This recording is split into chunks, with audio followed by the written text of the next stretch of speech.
안녕하십니까. 초등교육과정을 강의하는 위재곤입니다. 오늘 이 시간에는 2020학년도 초등임용을 준비하기 위해서 어떠한 것들을 공부하고 기출문제는 어떻게 출제가 되었는가에 대해서 출제 범위 등등에 대해서 한번 살펴보도록 하겠습니다. 앞 자료를 보시면 공부를 할 때 가장 먼저 우리가 시험을 대비하려면 출제 범위, 무엇을 봐야 되는가가 중요합니다. 그래서 여기 보시면 교육과정 평가원에서 초등임용고사의 출제 범위를 뭐라고 명시해놨냐면 초등학교 교육과정의 전 영역에 대해서 22문항 내외 기입형, 서술형을 출제한다고 되어 있습니다. 그럼 여기서 이제 초등교육과정 전 영역이 뭔가 여기에 대해서 구체적으로 명시는 되어 있지 않습니다. 그럼 여기에 대해서 우리가 공부를 해야 되는데 이걸 알아보기 위해서 제가 아래 제시한 게 실제 채점 기준표에 제시된 출제 근거라는 겁니다. 그럼 여기에 보면 출제 근거와 관련 지어서 그럼 출제 근거가 바로 초등학교 교육과정의 전 영역을 의미하겠죠. 자, 그러면 출제 근거를 보시면 초등학교 교육과정이 국어 문제입니다. 국어니까 초등학교 교육과정이라고 쓰면 되어 있죠. 이건 이제 뭘 말하냐면 국어과 교육과정, 수학과 교육과정, 국가 수준 교육과정을 말합니다. 그리고 교과서가 있고 교사용 지도서라고 쓰면 되어 있죠. 자, 아래에 마찬가지로 미술과도 보시면 이 미술과도 어떻게 되어 있냐면 미술과 교육과정, 국가 수준 교육과정을 말합니다. 그리고 교과서, 교사용 지도서라고 쓰면 제시가 되어 있습니다. 그럼 정리해 보면 초등학교 교육과정의 전 영역이라는 것은 무엇을 말하냐면 국가 수준 교육과정, 교사용 지도서, 교과서를 의미한다라는 것을 생각해 볼 수 있죠. 그럼 이 부분을 좀 더 구체적으로 살펴보면 여기 보십시오. 2015 개정교육과정, 교사용 교과서, 지도서라고 쭉 나누어 볼 수 있다고 했죠. 자, 그러면 이 지도서를 이제 국정 지도서를 살펴보면 차례가 어떻게 되냐면 국어는 이렇게 지금 국어 교육의 이해, 교수학습의 실제 부록, 다른 교과 같은 경우는요 1부, 2부, 3부라고 되어 있습니다. 각 교과에 따라서 제시하는 체제는 약간씩 차이는 있습니다. 그럼 통상적으로 이 앞쪽에 있는 이 부분이죠. 이 부분. 이 부분을 우리가 뭐라고 말하냐면 보통 지도서 총론이라는 말을 많이 합니다. 총론. 그리고 이 가운데 교수학습의 실제, 지도의 실제 이런 걸 우리가 보통 강론이라고 말을 합니다. 그리고 세 번째 3부 이런 것들 우리가 보통 이제 부록이라고 말을 많이 하거든요. 그래서 총론, 강론, 부록 이렇게 의미하는 게 1부, 2부, 3부를 보통 우리가 말을 하고 있습니다. 자, 근데 우리가 대학에서 국어과는 국어과 교육론을 공부하고 수학과는 수학과 교육론을 공부하잖아요.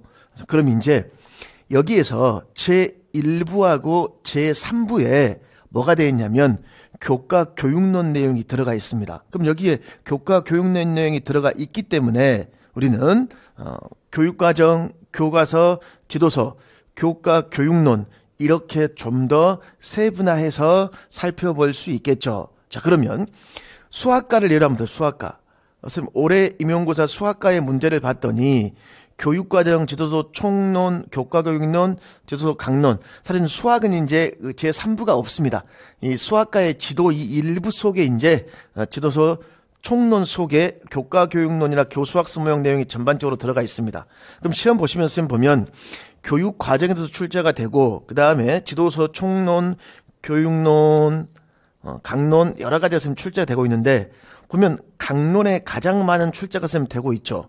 그래서 강론에서 이렇게 출제가 돼도 이 강론의 문제는 교사의 수업 장면이 될 거 아니에요. 그럼 이 강론 같은 경우는 실제 김교사의 수업 교수학습 장면을 이 강론에서 끄집고 오면서 시험 문제는 교육과정, 지도서, 총론, 교과 교육론이 서로 통합돼서 문제를 출제하고 있습니다. 그래서 제가 여기 전했잖아요. 임용 문제는 교육과정, 지도서, 총론, 교과 교육론, 강론에 통합형으로 구성된다고 쌤 되어 있죠.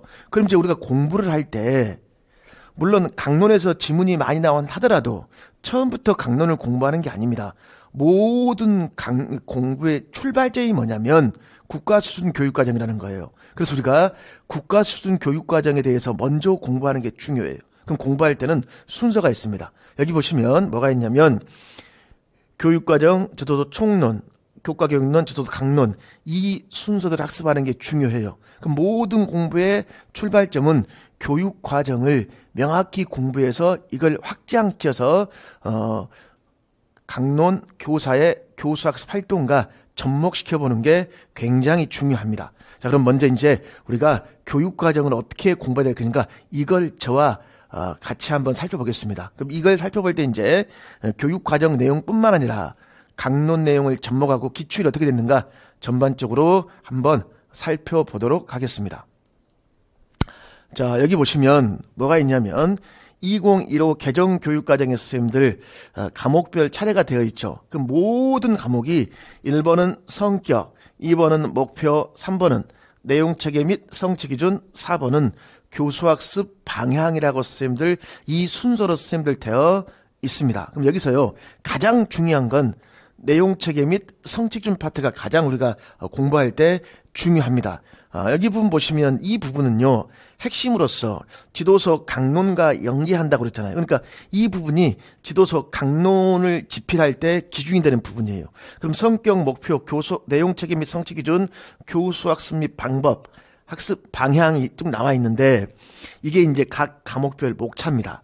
그럼 여기서요 국어면 국어과의 성격, 수학이면 수학과의 성격이 있겠죠. 그럼 모든 교과의 성격 중에서 2015 개정 교육과정에서 가장 중요한 게 뭐냐면 교과 역량이라는 걸 추가해야 되는 겁니다. 그러니까 교과 역량은 거의 매년 출제가 되고 있다고 보시면 됩니다. 물론 안 나오는 해도 간혹 있지만 매년 나온다고 생각하십시오. 그러면 성격 파트에서 제일 중요한 건 뭐냐면 교과 역량을 공부하는 게 가장 중요한 겁니다. 그리고 목표. 그럼 국어과라면 국어과의 총괄 목표가 있고 세부, 그 다음에 학교급 1, 2, 3, 4, 5, 6학년군의 목표가 있는데 이 목표도 총괄과 이 세부 목표 쪽이 중요합니다. 목표는 교과에 따라 출제가 잘 되는 교과가 있습니다. 특히 사회과 같은 경우는 목표가 출제가 잘 돼요. 그래서 오늘 저하고 사회과의 목표에 대해서 한번 살펴보겠습니다. 예시로. 그 다음에 제일 중요한 것은 내용체계 및 성취기준이 가장 중요하다고 그랬죠. 내용체계라는 것은 뭐냐면 그 교과의 영역, 핵심 개념, 일반화된 지식, 내용 요소, 기능으로 선생님들 구성되는 것으로서 이 부분을 바탕으로 이제 여기 보면 이 기능과 내용 요소를 짬뽕해 내온 게 뭐냐면 성취 기준, 반드시 애들이 뭐 할까? 달성해야 될 거 아니에요. 우리가 학교 가면 수업할 때 학습 목표가 있겠죠. 이 학습 목표가 다 뭐야? 성취 기준을 근거로 나오는 겁니다. 그럼 성취 기준 속에는 학습 요소도 들어있고 그 다음에 해설도 들어있고 이것을 어떻게 지도해야 될 것인가? 교수 방법, 평가 방법이 제시가 되어 있습니다. 굉장히 선생님들 중요한 부분들이에요. 이 부분이. 자, 그러면 이 밑에에도 아래에도 교수학습 방향과 평가 방향이 쌤 제시가 되어 있는데 여기에 또 나와 있다는 게 뭐냐면 여기는 방향이잖아요. 그럼 여기에 있는 거시적인 것들이 여기에 이제 보다 더 구체화되어 있다라는 겁니다. 자, 그러면 결국은 이 교수 방법 및 유입, 평가 방법 및 유입 이 부분과 내용 체계가 강론과 접목되면서 이걸 통해 길러주고자 하는 자 뭐냐? 내용 요소와 기능은 무엇입니까? 라고 물어볼 수 있겠죠. 왜? 내용 요소와 기능을 짬뽕한 게 성취 기준이에요. 근데 이 기능은 무엇을 세분화했을까요? 교과 역량을 세분화했습니다. 자, 그럼 정리합시다. 시험에서는 교수 방법 및 유의사항을 김 교사의 수업 장면으로 주면서 내용 요소도 물을 수 있고 기능도 물을 수 있고 교과 뭐한다? 역량도 물을 수 있고 자 이런 형태로 공부를 하는 것들입니다. 그럼 저하고 이제 살펴볼 게 뭐냐면 성격에서 역량은 어떻게 나오고 목표에서 세부 목표, 총괄 목표, 내용체계, 요소, 기능, 핵심 개념 이러한 것들이 각각 어떻게 출제가 되고 있는가 직접 기출문제를 보고 공부하는 게 중요합니다. 그럼 저와 같이 기출문제를 한번 살펴보겠습니다. 자 여기 보시면 교과 역량에 대한 기출문제 수학을 제가 열어들었습니다. 수학과 국가수준 교육과정을 보면요. 교과 역량을 여기 보면 문제 해결 역량이라는 게 되어 있고 그 다음에 여기 추론, 창의, 융합 이렇게 되어 있습니다. 그 다음에 또 의사소통 또는 정보 처리 되어 있죠. 그 다음에 태도 및 실천 이렇게 선생님들 역량이 교육과정에 명시가 되어 있어요.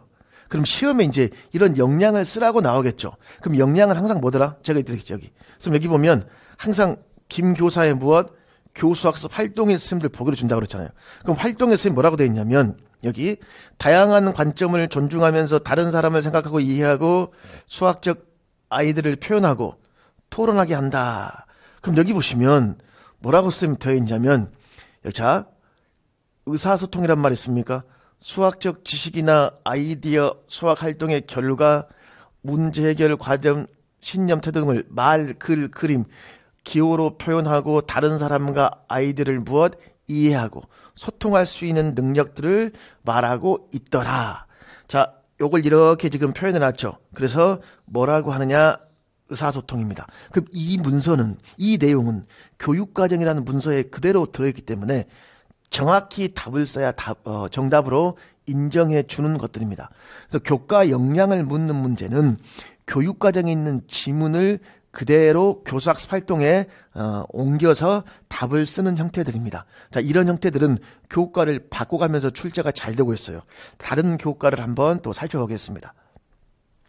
여기에 보시면 실과입니다. 그럼 실과에는 선생님들 실천적 문제 해결 능력이라고 생활 자립, 관계 형성, 기술적 문제 해결 능력, 기술 시스템 설계 능력, 기술 활용 능력이라고 또 교육과정에 선생님 제시가 되어 있죠. 그리고 여기서 문제를 선생님 보시면 기출문제 보십시오. 2015 개정 교육과정에 대해서 이야기해 봅시다. 교과 역량을 강화했습니다. 그 중에서 삶의 주체가 되어 자신의 발달에서 자아 정체감, 일상생활 문제를 스스로 판단, 수행, 주도적으로 자기관리 및 생애. 답이 나와있죠. 자기관리 및 생애란 말에 선생님 되어 있잖아요.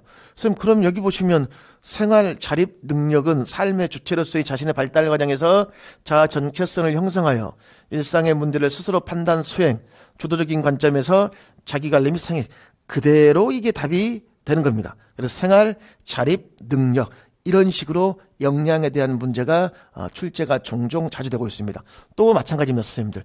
여기에 미술과도 예를 들었죠. 미술과는 미적 감수성, 시각적 소통, 창의 융합, 미술 문화 이해 능력, 자기 주도적 미술 학습 능력이라고 선생님 되어 있잖아요. 여기에서 이제 이 부분 미적 감수성에 대한 문제가 출제가 된 적이 있었습니다. 자, 이런 식으로 교과 역량을 물어보는 문제들은요, 비교적 교육과정에 있는 걸 그대로 쓰는 형태들이니까 이건 선생님들 암기하는 형태로서 가장 대표적으로 반드시 정확하게 암기를 하셔야 됩니다. 자, 그 다음에 이제 뭘 보냐면요. 목표입니다. 목표. 목표가 어떻게 출제가 되는가. 우리가 선생님 이게 있습니다. 항상 목표가 있으면 그 목표를 달성하기 위한 뭐가 있을까요? 내용이죠. 내용. 그럼 선생님들 내용을 달성하기 위한 또 뭐가 있을까? 내용을 지도하기 위한 방법. 그리고 또 뭐가 있을까? 얼마나 잘 가르쳤는가? 목표를 둬야 되는가? 평가가 있을 거 아니에요. 그럼 항상 목표를 물어보는 문제도 이 방법과 서로 관련지어서 잘 물어보고 있습니다. 이 사회과를 선생님들 예로 들었습니다. 사회과의 목표 보면 자, 개인의 발전은 물론 여기 봅시다. 사회 국가 일발전에 기여할 수 있는 무슨 시민이다? 책임 있는 시민이라고 선생님 되어 있죠. 책임 있는 시민. 그리고 세부 목표 가, 나, 다, 라, 마, 바라고 선생님 되어 있잖아요. 자, 한번 살펴보면 가, 지리, 역사, 정치, 경제, 사회 등과 관련지어서 이해해라. 이 관련지라는 것은 통합을 말합니다. 그럼 나에는 자연, 인문 환경에 대한 이해를 통한 지역에 따른 인간 생활의 다양성, 지역, 국가, 세계. 이 부분은 뭘 말할까, 선생님들? 이제 지리야, 지리. 그 다음에 다는 역사적 전통과 문화의 특수성. 이건 뭐가 될까요? 역사가 되겠죠. 역사. 그 다음에 라, 지식, 정치, 경제, 사회, 문화, 원리, 현대사회의 성격, 민주적 사회생활을 해결할 여러 가지 문제를 파악한다. 이건 뭐가 될까요, 선생님들? 일반사회 파트가 되겠죠. 그럼 이게 나, 다라는 지리, 역사, 일반 사회에 대한 내용들입니다. 그럼 주로 여기서는 선생님들 뭐냐면 사회과에서 공부해야 될 무엇? 지식과 선생님들 관련된 내용이라면 많은 뭐라고 했냐면 많은 정보 획득, 분석, 조직, 활용, 그 다음에 탐구 능력, 의사결정 능력, 사회 참여 능력, 이런 걸 뭐라고 하냐면 우리가 기능이라고 합니다. 뭐라고 한다? 기능, 능력. 자, 그 다음에 민주적으로 운영해서 문제에 대한 관심도 가지고 적극 이발이라는 무엇? 태도. 이런 걸 뭐라고 하냐면 가치 태도라고 합니다. 가치 태도. 그러면 가를 보면 지리, 역사, 정치, 경제, 사회, 문화, 지리, 역사, 일반 사회를 뭐 한다? 그렇지. 통합한다라고 생각해 볼 수 있습니다. 자, 선생님 그러면요. 여기서 이제 이걸 살펴봤을 때, 이 부분을 봤을 때, 사회과는 책임 있는 시민을 길러줘야 되는데, 책임 있는 시민을 길러주기 위해서는 지식, 기능, 가치, 태도가 다 필요하구나라는 것을 생각해 볼 수 있죠. 자, 그럼 요걸 기출문제와 관련지어 그대로 한번 요걸 쌤 표로 도식화 한번 시켰습니다.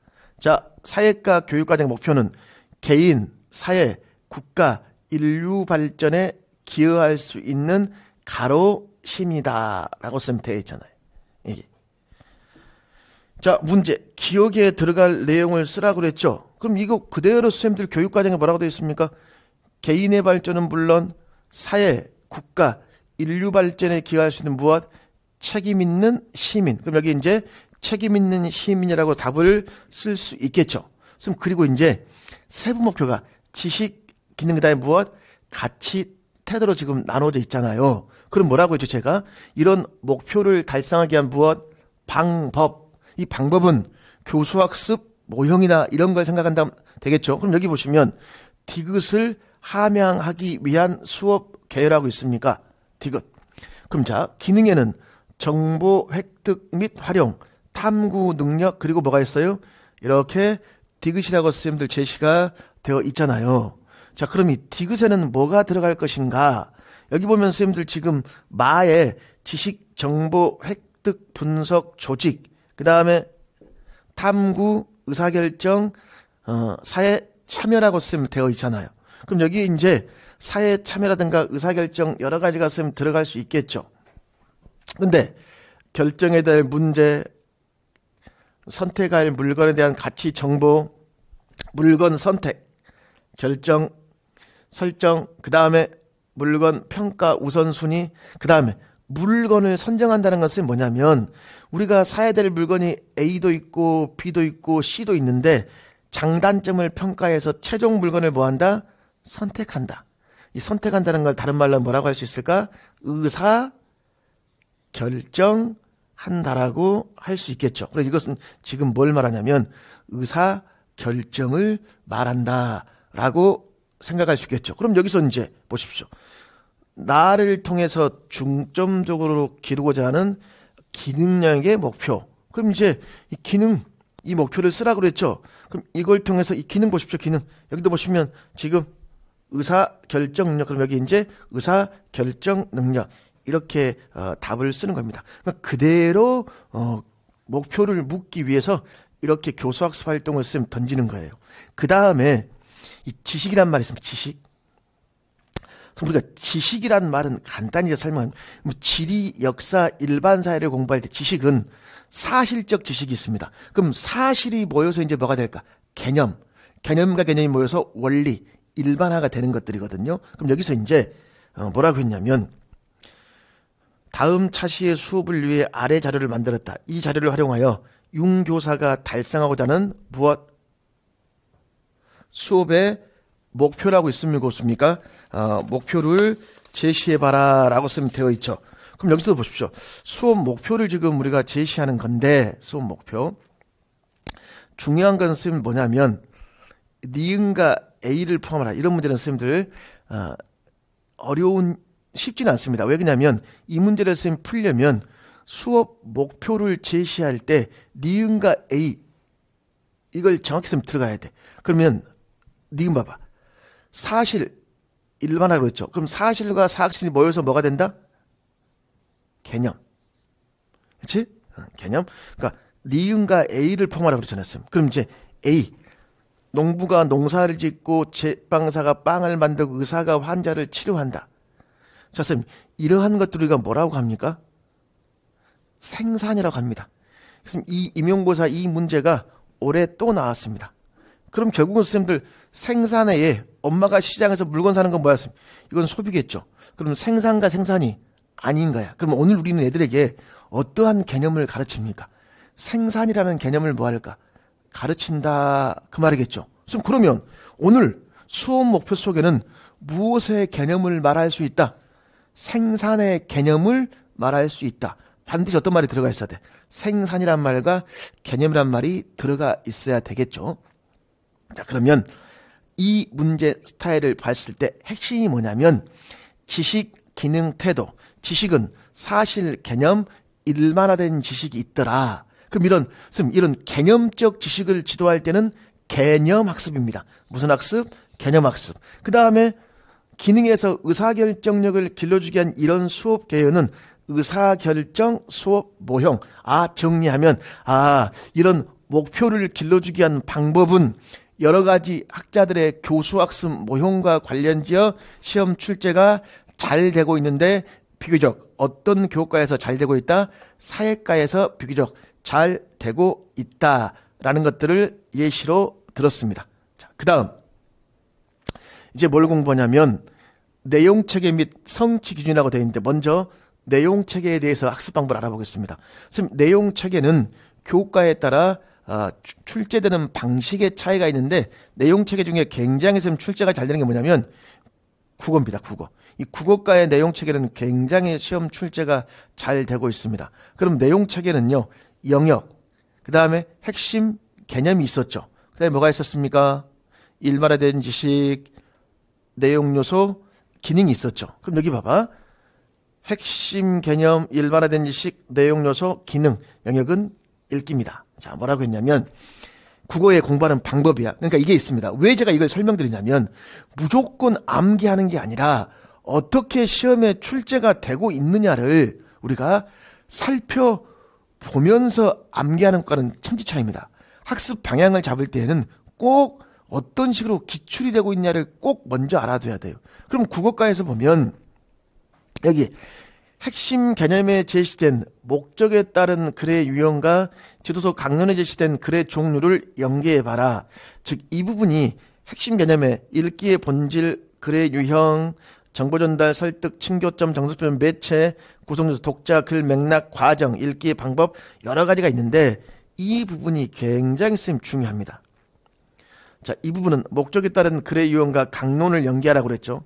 선생님, 그 다음 여기 뭐가 있습니까? 이제 기능, 맥락, 몰입, 내용 확인, 추론, 비판, 성찰, 공감, 통합, 적용, 독서, 경험, 공유, 점검, 조정. 이 기능은 역량을 세분한 거라고 그랬잖아요. 그럼 이 기능을 뭐 해야 돼? 길러줘야 될 거 아니에요, 우리 애들에게. 그럼 이런 기능을 길러주기 위한 내용이 뭔가? 내용 요소라고 해서 명시가 되어 있잖아요. 그럼 이 부분들이 시험에 출제가 잘 됩니다. 그럼 주로 이 부분이 어떻게 출제가 되는가? 기능은 강론의 교수학습 활동과 연계해보라고 했잖아요. 자, 요것과 관련지어 국어과를 보면 선생님들, 자, 이게 2학년 2학기 9단원에 이런 내용이 있습니다. 주요 내용을 찾아요라는 선생님 단원이 있어요. 우리가 교육과정을 모르면 그냥 주요 내용을 찾으면 되겠구나, 중심 내용이 뭐냐 이렇게 넘어가 버립니다. 근데 교육과정을 알고 있으면 이 부분에서 우리는 애들에게 무엇을 지도하고 이 부분에서 목적이 뭐고 이 부분에서는 어떠한 기능에 포커스가 맞춰져 있는가라는 것을 알 수가 있다 하면 그 말이에요. 그럼 이 단원명 자체가 주요 내용을 찾아로 쓰면 되겠죠. 주요 내용. 그럼 주요 내용을 찾아본다. 중요한 내용을 찾아본다 쓰면 그 말이에요. 그리고 쭉 보면 지도서에 성취 기준이 되어 있고, 자, 이거에 대한 성취 기준이야. 자, 그리고 차시학습 목표, 주요 내용 및 활동 이렇게 쭉 나와 있습니다. 자, 여기 부분을 이제 세분화시키면 이렇게 나와 있어요. 이렇게. 내용을 찾는 방법, 제목을 보고 짐작해 본다, 하고 싶은 말이 뭔가, 그렇게 말한 까닭이 뭔가를 찾아본다 쓰면 그 말이에요. 자, 그랬을 때 그러면 이 글을 읽고, 글. 그럼 이 글이 설명문일 수도 있고, 그럼 글의 종류는 여러 가지로 선생님들 제시할 수 있어요, 없어요? 제시해 볼 수 있겠죠. 만약에 설명하는 글이야. 설명문의 경우 화제가 무엇인지 알고 화제에 대하여 어떤 설명을 하며 이라고 되어 있죠. 그럼 이제 시험에는 보기에 선생님들 무지개라는 설명문을 줍니다. 그리고 시험 문제 어떻게 물어보냐면 이 글은 자 이렇게 물어봅니다. 목적에 따른 글의 유형 중에 어디에 해당됩니까? 그럼 설명문의 목적은 뭐예요? 그렇죠. 정보 전달이 되겠죠. 논설문은요. 논설문은 설득이 되겠죠. 이런 식으로 시험에 출제가 되는 거니까 요걸 공부해 둬야 되겠죠. 요것을. 그 다음에 또 선생님 뭐냐면 여기서 이제 화제가 무엇이고 그러니까 무엇에 대해서 설명했고 무엇을 어떤 특징을 가지고 설명했는가 라는 것들을 확인해 보는 겁니다. 그럼 여기 봐봐요. 무엇에 대한 내용인가? 하고 싶은 말이 뭔가? 그럼 시험에는 이겁니다. 어떤 거에 대해서 설명하고 있는가? 이런 교수학습 활동을 선생님 주고요.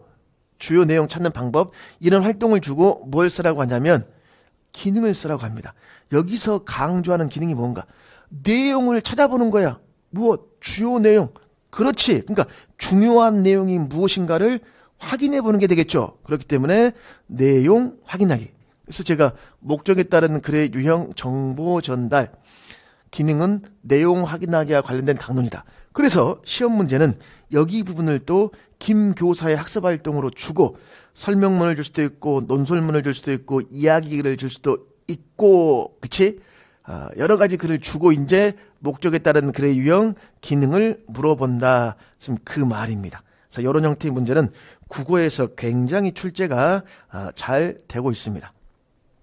그 다음에 또 어떤 걸 국어에서 보면 또 내용 체계를 선생님들 여러 가지 형태로 더 묻고 있는데 여기 보십시오. 이 문제에서 보면 읽기 기능에 따른 학습 활동을 구성했다. 자, 뭐라고 했다?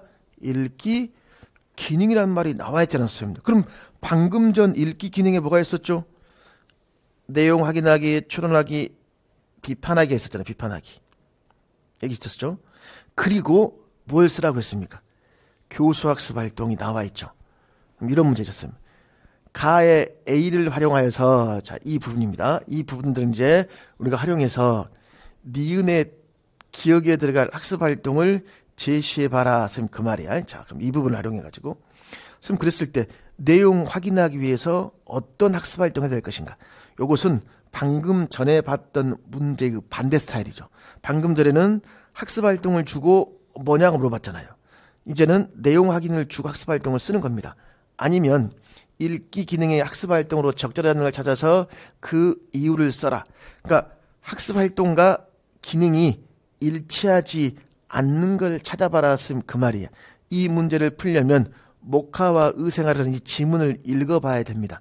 선생님들 이런 내용들은 직접 선생님들이 이 지문을 읽어보고 문제를 풀어보십시오. 자, 이런 형태의 문제는 내용 체계표가 그만큼 중요하다는 걸 강조하기 위해서 제가 예시로 발췌한 형태의 문제들입니다. 굉장히 국어에서 출제가 잘 되는 형태들의 문제 스타일입니다. 그 다음에 또 도덕과에서도 선생님들 출제가 되는 건데 잘 됩니다. 근데 도덕과에서 출제가 될 때 교과에 따라 약간의 선생님들 차이가 있다고 그랬잖아요. 국어는 핵심 개념이었죠. 도덕은 핵심 가치라고 선생님 되어 있습니다. 그럼 이거 봐봐. 핵심 가치와 도덕교육 학자들과 선생님들 연계하는 게 선생님 중요합니다. 우리가 도덕을 공부할 도덕교육은 뭐 콜보그, 피아제, 길리건, 나딩스 여러 사람의 학자들이 있습니다. 그럼 그 학자들이 강조하는 게 있겠죠. 특히 이 배려나 책임, 배려, 책임을 굉장히 강조한 사람. 이 배려나 또는 무엇? 책임. 이걸 강조한 사람이 누구냐면 길리건, 나딩스라는 사람이고 정의를 강조한 사람이 이제 콜보그입니다. 콜보그라는 사람. 그다음에 누구? 길리건이랑 무엇? 나딩스라는 사람들이 이런 걸 강조했기 때문에 핵심 가치와 도덕교육 학자들의 선생님들 관련 지어야 됩니다. 그리고 이 기능은 무엇을 세분화시켰다? 역량. 그래서 기능과 역량을 서로 관련 지어서 공부해봐라. 기능에 보면 쌤 여기 보면 뭐 도덕적 대인관계 정서 능력이라고 쓰면 되어 있고 하이가 되어 있잖아 쌤. 그럼 여기도 보면 역량에 뭐라고 되어 있습니까? 도덕적 무엇? 정서 능력이라고 쓰면 되어 있잖아. 그럼 이런 정서 능력을 길러주기 위해서 민감성, 공감, 다양성, 수용하기 등등등을 생각해 볼 수 있겠죠. 또 하나 도덕과는 영역, 가치 덕목과 교수학습 과정을 연계하는 게 중요합니다. 즉 무슨 말이냐면 이런 내용 요소를 바탕으로 이것은 어떠한 영역에 무슨 가치 덕목과 관련이 있는가. 자, 가치 덕목 여기 예절 그러면 타인과의 관계 이렇게 쓰면 접목하는 게 잘 물어봐요. 도덕도 굉장히 잘 물어보는 겁니다. 문제 스타일 보겠습니다. 여기 보시면 선생님들 자 도덕과 타인과의 관계에서 타인과의 바람직한 관계 설정을 지향한다. 이를 이해하는 데 도움되는 내용 여기 뭐라고 되어 있습니까? 길리건의 이론을 들 수 있더라. 상호 연계성이라고 쓰면 되어 있습니까? 그러면서 정의와 권리의 도덕 외에 가로와 가로의 도덕이 존재하더라. 길리건. 정의 지향적 도덕성은 가로의 지향적 도덕성은 상호 보완이다. 라고 되어 있잖아요. 그럼 여기서 이제 기억과 니은에 들어갈 용어를 2015 개정 도덕과 교육과정에 제시된 핵심 가치. 이건 쌤들 교육과정에 제시된 용어 외에는 100% 쌤들 그어버립니다.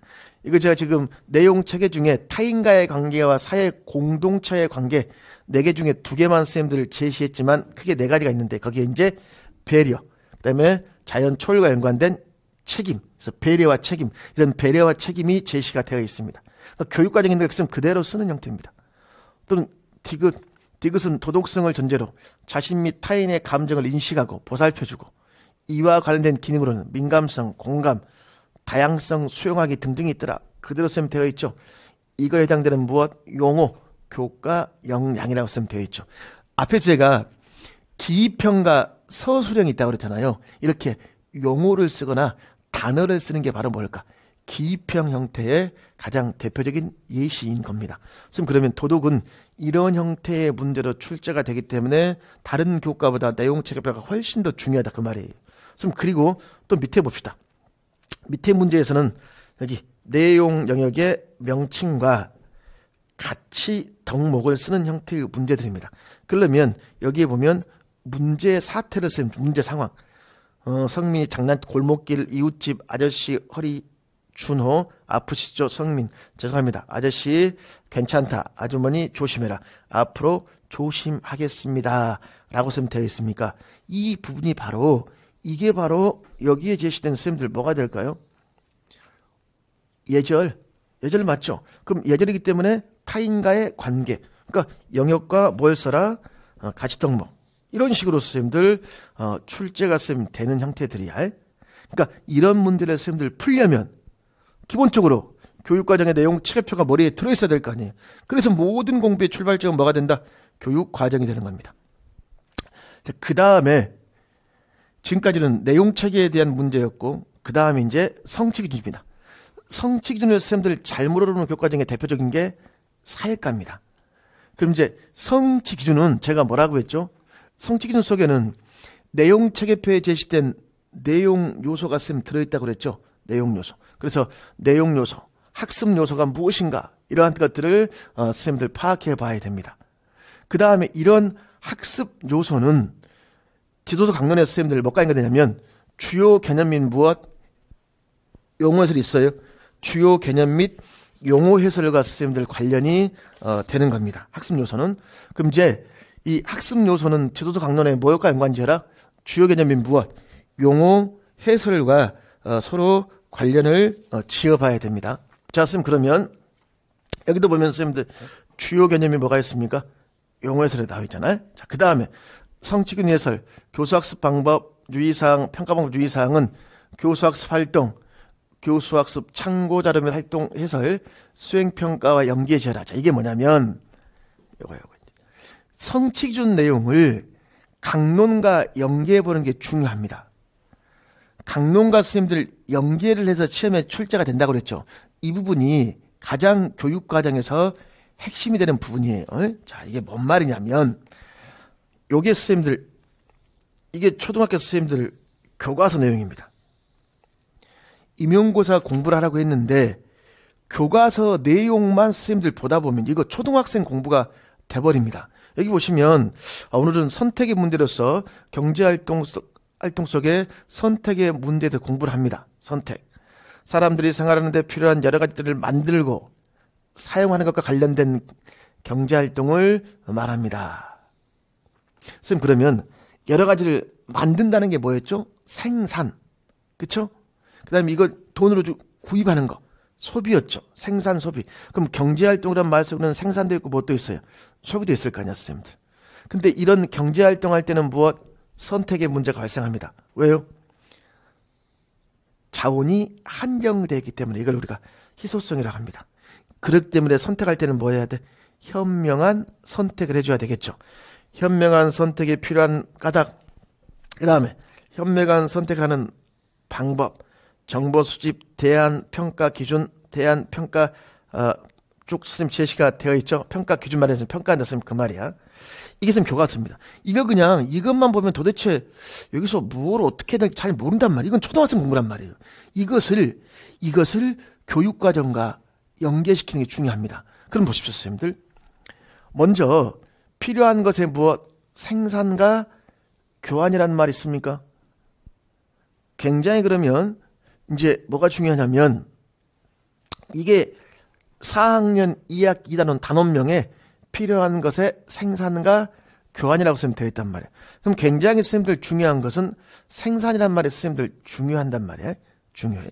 그럼 성취 기준에 자원의 희소성으로 경제활동에서 선택의 문제가 발생함을 파악하고 무엇을 중심으로? 시장을 중심으로 이루어지는 생산과 소비 등의 경제활동을 설명한다. 그럼 경제활동의 하위 개념에는 생산도 있고 또 뭐가 있더라? 소비도 있다 쌤 그 말이에요.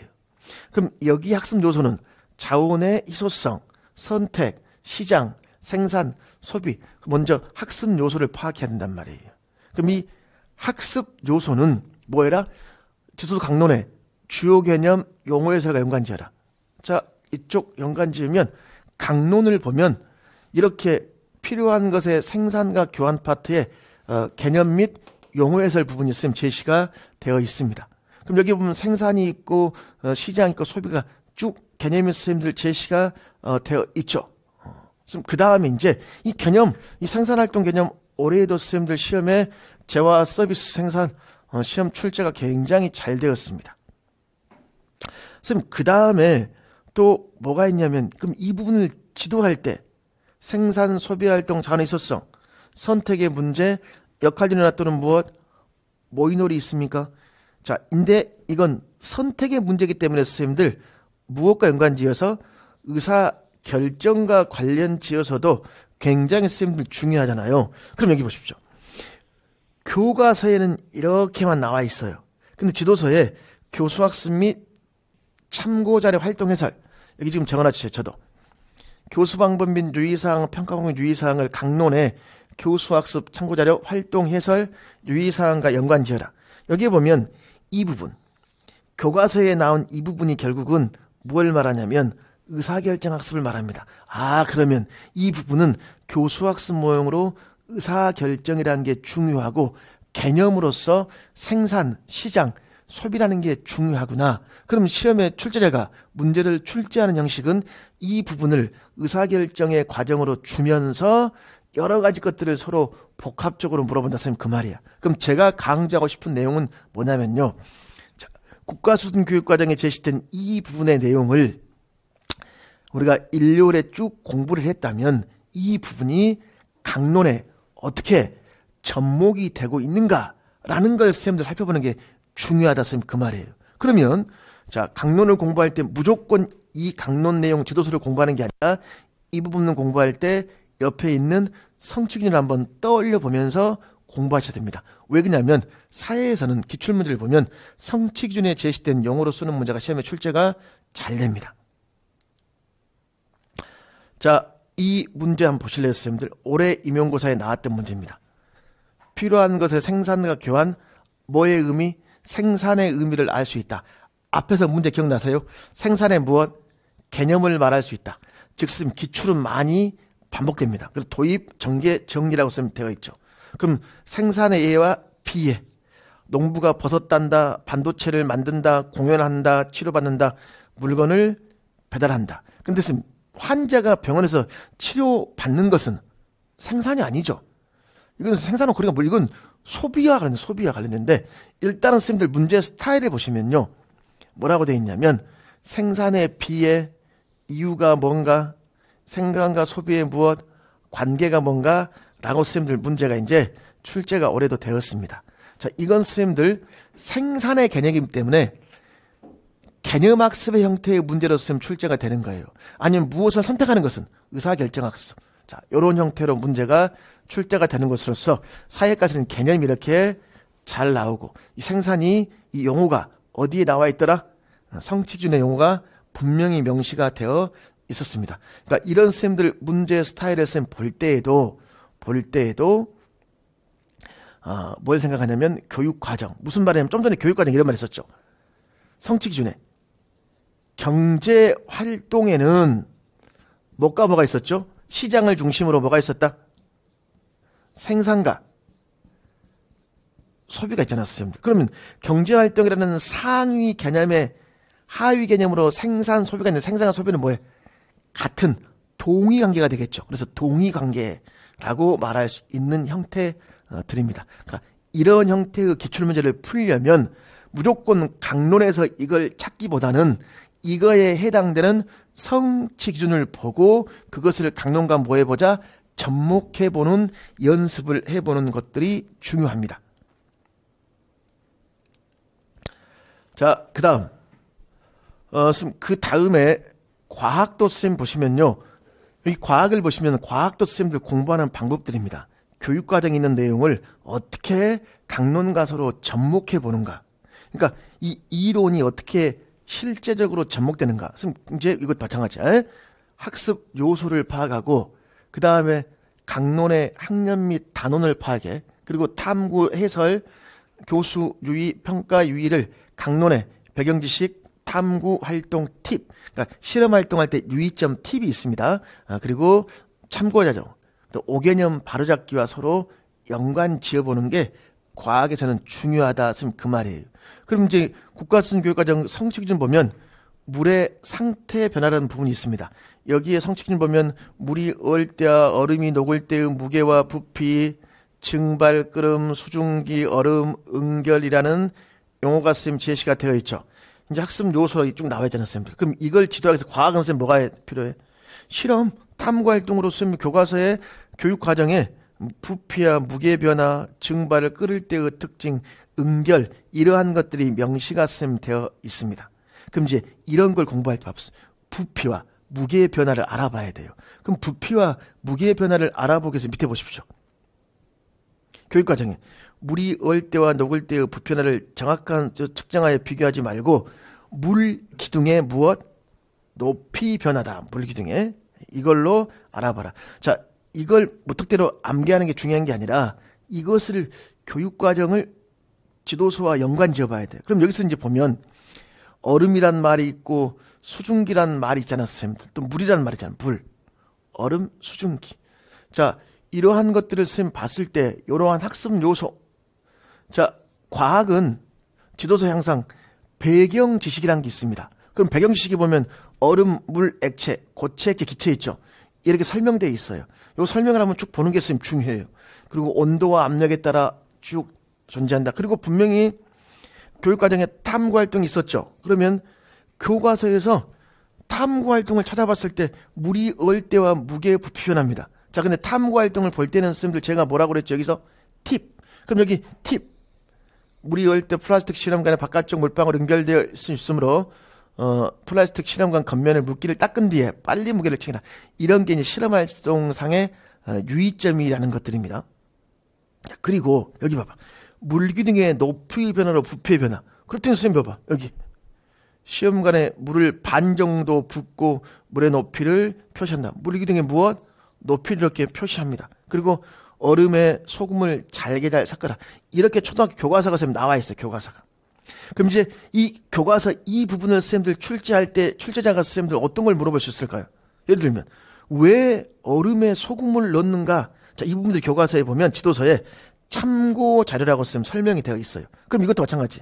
출제자는 이 부분을 보기에 교수학습 모형과 연관지어 주면서 자, 이런 지식, 왜 얼음에 소금을 넣는가? 이 이유를 물어볼 수 있어요, 없어요? 그렇지. 이유를 물어볼 수 있겠죠. 그리고 탐구활동에서의 팁, 유의점이 뭔가 이런 식으로 선생님들 물어보는 거야. 그래서 지도서 이런 걸 볼 때는 교육과정, 과학과 이 내용들을 참고해 볼 수 있습니다. 그럼 또 마찬가지입니다. 이런 물의 상태 변화와 관련된 선생님들 기출 문제 있습니까? 요걸 한번 선생님들 쭉 제가 한번 제시해 봤습니다. 여기 보면 마찬가지 선생님들 물이 얼 때의 무게와 무엇? 부피 변화. 그럼 좀 전에 물이 얼 때의 무게와 부피 변화 이 전에 선생님들 방금 전에 여기서 뭐라고 했습니까? 여기서 물 기둥에 뭐라고 그랬죠? 변화라고 그랬죠. 자, 물 기둥 있잖아요. 물 기둥. 근데 반만 되어 있단 말이에요. 반만. 선생님 반만 이렇게 되어 있죠. 그리고 여기도 봤습니다. 물을 냉각하면 물 분자끼리 육각형의 결정을 이루고 이 때문에 분자 사이에 공간이 생겨 부피가 늘어난다라고 있어요, 없어요?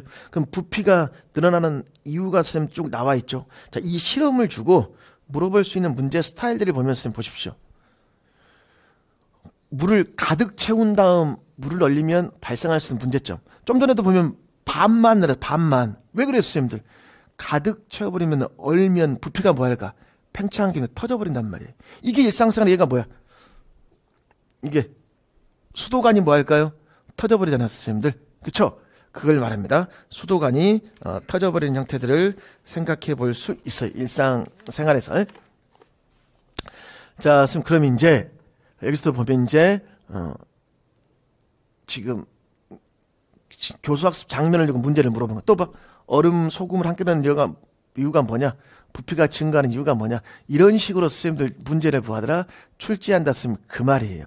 그러니까 이런 문제를 볼 때, 자, 마찬가지. 성취준에서 무엇을 강조하고 있고 그런 것들이 어떻게 문제에 접목되는가라는 걸 선생님들 보여주고 있는 것들입니다. 그 다음. 국어과의 선생님들 보면, 성취 기준 있습니까? 국어과에 이제 앞에서는 내용 체계표잖아요. 성취 기준도 마찬가지 선생님들.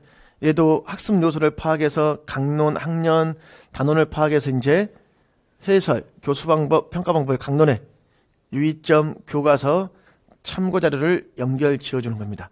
예를 들어 보면 국어의 읽기 교육과정의 성취 기준, 글의 구조에 따라 무엇 요약한다라고 요약할 때는 뭐가 중요하다? 글의 구조가 그만큼 중요하더라. 그럼 해설 부분에 머릿말, 본문, 맺은말, 서론, 본론, 결론, 발단, 전기, 위기, 결정, 결말, 형식상의 구조. 그 형식상의 구조가 있고 이제 내용상의 비교, 대조, 열거 여러 가지 구조가 있겠죠. 그럼 교육과정에서 뭐라고 했냐면 요약을 할 때는 뭘 파악해라? 그래, 구조를 파악해라. 이것과 관련지어 실제 5학년 1학기 3단원이 글을 뭐예요? 요약해라는 단원이 있단 말이에요. 그럼 그 단원을 보면 자, 이 단원의 성취 기준 뭐가 있습니까? 글의 구조를 고려하여 전체 내용을 무엇? 요약한다라고 쓰면 되어 있죠. 그리고 이제 교수학습 활동이 쭉 나와 있습니다. 비교대조, 열거. 선생님 이제 지도서에 뭐가 있더라? 지도에 유의점이 있단 말이에요. 유의점에 설명하는 글의 구조, 비교대조, 열거를 중심으로 5학년 1학기는 분석, 분류. 자, 분명히 글의 구조를 중심으로 요약해라고 교육과정에 나와 있단 말이야. 그리고 교과서를 보면 비교가 뭐고 대조가 뭐고 열거가 뭔가가 설명되어 있습니다. 그럼 이제 뭐 해야 돼? 이걸 바탕으로 요약해야 되겠죠. 요약. 그럼 여기 요약할 때도 봐봤습니다. 설명하는 방법이 뭔가, 비교인가 대조인가 열건가, 각 문단의 중심 내용, 중요하지 않는 건 지우고 세부 내용을 대표하는 말로 바꾸어라. 그리고 알맞은 틀을 그리고, 이게 틀이 뭐냐면 그림이야, 그림. 예를 들면 선생님들, 비교 대조라면 비교 대조와 맞는 공통 차이점이 뭐냐라는 것과 관련된 그림으로 선생님들 요약하면 훨씬 뭐 할 수 있습니까? 이해가 잘 되잖아요. 쉽게. 이걸 우리가 도해 조직자, 그래픽 조직자라고 말을 하고 있는 것들입니다.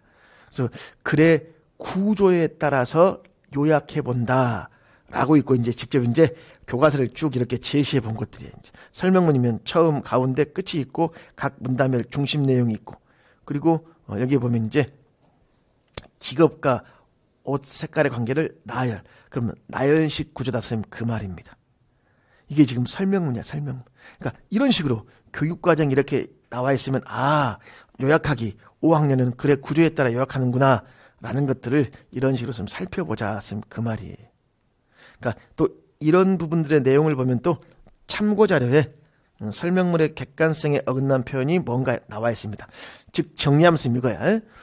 강론을 볼 때에도 성취기준, 학습내용의 활동은 유의점 교과서, 참고자료 등을 연계하는데 이 연계는 여기 있는 교육과정과 같이 볼 수 있도록 하자 그 말입니다. 이것은 요약해요 올해 나온 선생님들 기출문제 스타일입니다. 간단히 선생님 보시면 여기 있죠. 이거. 갯벌의 이로움, 조개 물고기가 산다. 지렁차처럼 보이더라. 물을 흡수한다라고 선생님 되어 있습니까? 선생님 이 부분이 바로 이 부분이 무엇을 지금 말하고 있습니까? 이 부분이. 그렇지. 앞에서 그림을 그려라, 틀을 그려라. 무엇? 그래픽 조직자라고 말할 수 있어요, 없어요? 그래픽 조직자라고 말할 수 있겠죠. 이걸 선생님들 제시해서 물어보는 겁니다. 그리고 갯벌의 이로움에 무엇? 글의 구조를 써봐라. 분명히 교육과정에 글의 구조에 따라 무엇? 요약한다라고 선생님 되어 있잖아요. 이게. 글 구조를 활용하여 갯벌 이름을 무엇? 요약한다. 올해 선생님 시험에 출제가 되었던 건데 간단히 보면 선생님들 갯벌은 사람과 자연의 이로움이다. 먼저, 다음으로, 마지막으로 갯벌의 이로움을 나열하는 거 맞잖아요. 이런 형태로 선생님들 시험에 출제가 되는 것들입니다. 자, 그래서 요약하기는 시험에 잘 나왔는데 교육과정과 어떻게 접목되는가 살펴봤습니다. 기출문제. 자, 그럼 그 다음에 이제 볼 게 뭐냐면 지금까지는 저와 같이 뭘 봤냐면요. 우리가 공부할 때 교육 과정에서 굉장히 중요한 내용 체계, 성취 기준이 어떻게 강론과 접목되는가를 봤죠. 그럼 굉장히 그건 중요한 내용들입니다. 꼭 우리가 살펴봐야 되는데, 그럼 교육 과정에서 성격에서는 뭐가 중요하다? 역량, 그렇죠? 그 다음에 목표를 교수 학습 모형과 관련 짓거나, 그 다음에 내용 체계는 영역, 핵심, 개념, 일반화된 지식, 그 다음에 뭐가 있더라? 내용 요소, 기능. 그럼 이 기능과 내용 요소를 통한 게 성취 기준. 성취 기준은 학습 목표가 되는 것들로서 이걸 길러주기 위한 교수 학습 모형과의 접목. 자, 이러한 것들을 강론과 서로 연결지어서 공부하는 게 중요합니다. 자, 그 다음에 이제 다음 시간에 살펴볼 건 뭐냐면요. 어떻게 채점이 되고 있고 문제를 풀 때 어떤 것들에 유의해야 되고 이러한 것들을 보다 더 구체적으로 다음 시간에 한번 살펴보겠습니다.